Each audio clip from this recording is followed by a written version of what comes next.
วัสดีค่ะชวนทำขนมนมเนยง่ายๆกับ Easy Food by ชยาค่ะคลิปนี้มาชวนทำเค้กชิฟฟ่อนทุเรียนค่ะสูตรเค้กชิฟฟ่อนนุ่มฟูหอมทุเรียนทำง่ายมากๆค่ะไปดูวิธีทำกันเลยค่ะเริ่มแรกเราก็จะนำเนื้อทุเรียนและน้ำกะทิไปปั่นค่ะเนื้อทุเรียนใช้พันธุ์ไหนก็ได้ค่ะตามที่เพื่อนๆชอบวันนี้แจ็คใช้เป็นชะนีค่ะเลือกใช้แบบแฉะหน่อยก็ได้ค่ะแต่อย่าให้ถึงกับเป็นปลาร้านะคะไม่งั้นกลิ่นจะแรงเกินไปค่ะปั่นเนื้อทุเรียนและน้ำกะทิให้เข้ากันจากนั้นนำมาใส่ถ้วยพักไว้ก่อนค่ะเสร็จแล้วมาเปิดเตาวอร์มไฟค่ะจะอบที่อุณหภูมิ160องศาก็จะเปิดเตาวอร์มไฟไว้ที่170องศาเพื่อป้องกันไฟลดลงจากการที่เราเปิดปิดเตาค่ะต่อไปเรามาแยกไข่ค่ะจะใช้เป็นไข่ไก่เบอร์2จำนวน3ฟองแยกไข่แดงและไข่ขาวออกจากกันโดยระวังอย่าให้มีไข่แดงติดไปในไข่ขาวค่ะต่อไปเรามาทำส่วนผสมของไข่แดงค่ะใส่น้ำตาลทรายเกลือและน้ำมันลงไปในไข่แดงค่ะจากนั้นใช้ตะกร้อมือคนส่วนผสมให้เข้ากันค่ะเมื่อผสมจนเข้ากันดีเราก็ใส่เนื้อทุเรียนที่เราปั่นไว้ใส่เข้าไปเลยค่ะแล้วก็ใช้ตะกร้อมือคนส่วนผสมให้เข้ากันเมื่อคนจนเข้ากันดีแล้วต่อไปเราก็จะใส่แป้งค่ะใส่แป้งเค้กและผงฟูลงไปบนที่ร่อนค่ะจากนั้นร่อนแป้งเค้กและผงฟูลงไปในส่วนผสมค่ะแล้วก็ใช้ตะกร้อมือคนส่วนผสมด้วยความเร็วคนส่วนผสมให้เข้ากันจนไม่เหลือเม็ดแป้งค่ะเมื่อเข้ากันดีก็พักไว้ก่อนค่ะต่อไปเราก็มาตีไข่ขาวค่ะไข่ขาวที่เราแยกไว้3ฟองนะคะเปิดสปีดความเร็วปานกลางตีให้ขึ้นฟองหยาบเล็กน้อยจากนั้นใส่ครีมออฟทาท่าค่ะจากนั้นทยอยใส่น้ำตาลทรายลงไปค่ะน้ำตาลทรายจะแบ่งใส่3ครั้งนะคะแต่ละครั้งก็ให้ห่างกันประมาณ 10-15 วิ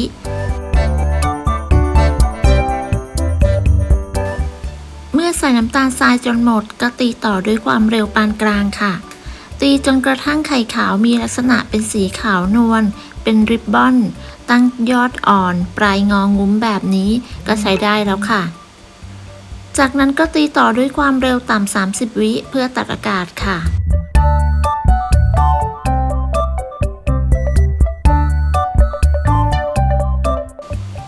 ต่อไปเราก็จะนำไข่ขาวที่ตีได้ไปผสมกับส่วนผสมของไข่แดงค่ะโดยแจ็คจะแบ่งใส่ไข่ขาวมาผสม3ครั้งค่ะแต่ละครั้งก็จะใช้ตะกร้อมือคนตะล่อมให้เข้ากันด้วยความเบามือค่ะ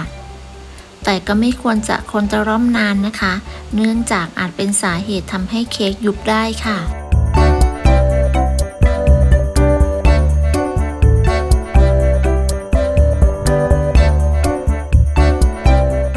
ในขั้นตอนสุดท้ายจะใช้ไม้พายในการคนตะล่อมนะคะ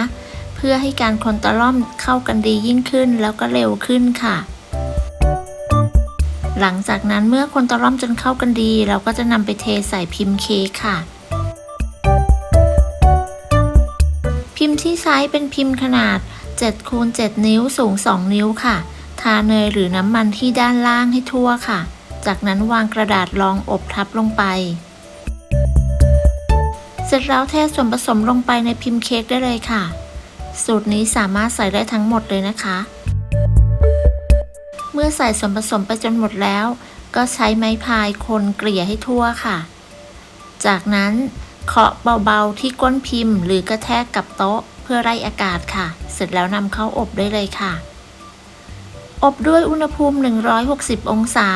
ใช้ไฟบนล่างไม่เปิดพัดลมจะใช้เวลาอยู่ที่ประมาณ30นาทีค่ะระยะเวลาอาจจะไม่เท่ากันขึ้นอยู่กับเตาของแต่ละท่านด้วยนะคะเมื่อเค้กสุกแล้วก็นำออกจากเตากระแทกเบาๆกับโต๊ะแล้วก็พักไว้ให้เย็นค่ะระหว่างนี้เราไปตีวิปปิ้งครีมค่ะใส่น้ำตาลไอซิ่งลงไปในวิปปิ้งครีมเปิดสปีดความเร็วสูงตีวิปปิ้งครีมให้ขึ้นฟูเป็น2เท่าถ้าใครใช้วิปปิ้งครีมที่มีรสหวานอยู่แล้วก็ไม่ต้องใส่น้ำตาลไอซิ่งก็ได้ค่ะตีวิปปิ้งครีมเสร็จแล้วเรานำไปปาดเค้กกันเลยค่ะเค้กที่พักไว้จนเย็นแล้วใช้มีดกรีดด้านข้างทั้ง4ด้านจากนั้นกลับด้านเค้กค่ะ นำพิมพ์เค้กออกและดึงกระดาษไขที่รองอบออกค่ะจากนั้นนำวิปปิ้งครีมที่ตีได้ปาดลงไปบนเค้กเลยค่ะดูวิธีการทำตามคลิปเลยนะคะหลังจากปาดวิปปิ้งครีมเสร็จแล้วให้นำไปพักไว้ในตู้เย็นประมาณ 1-2 ชั่วโมงเพื่อให้เค้กเซ็ตตัวค่ะเมื่อแช่ตู้เย็นจนเค้กเซ็ตตัวดีแล้วเราก็นำมาตัดค่ะเริ่มจากการตัดขอบออกทั้ง4ด้านค่ะเมื่อตัดขอบเสร็จแล้วเราก็มาตัดแบ่งเค้กเลยค่ะจะตัดแบ่งออกเป็น9ชิ้นนะคะจะตัดชิ้นเล็กหรือใหญ่ก็แล้วแต่ความต้องการของเพื่อนๆเลยนะคะตัดแบ่งเค้กเสร็จแล้วก็ตกแต่งให้สวยงามตามชอบเลยค่ะแจ็คบีบวิปปิ้งครีมและวางชิ้นทุเรียนด้านบนเพื่อความสวยงามค่ะ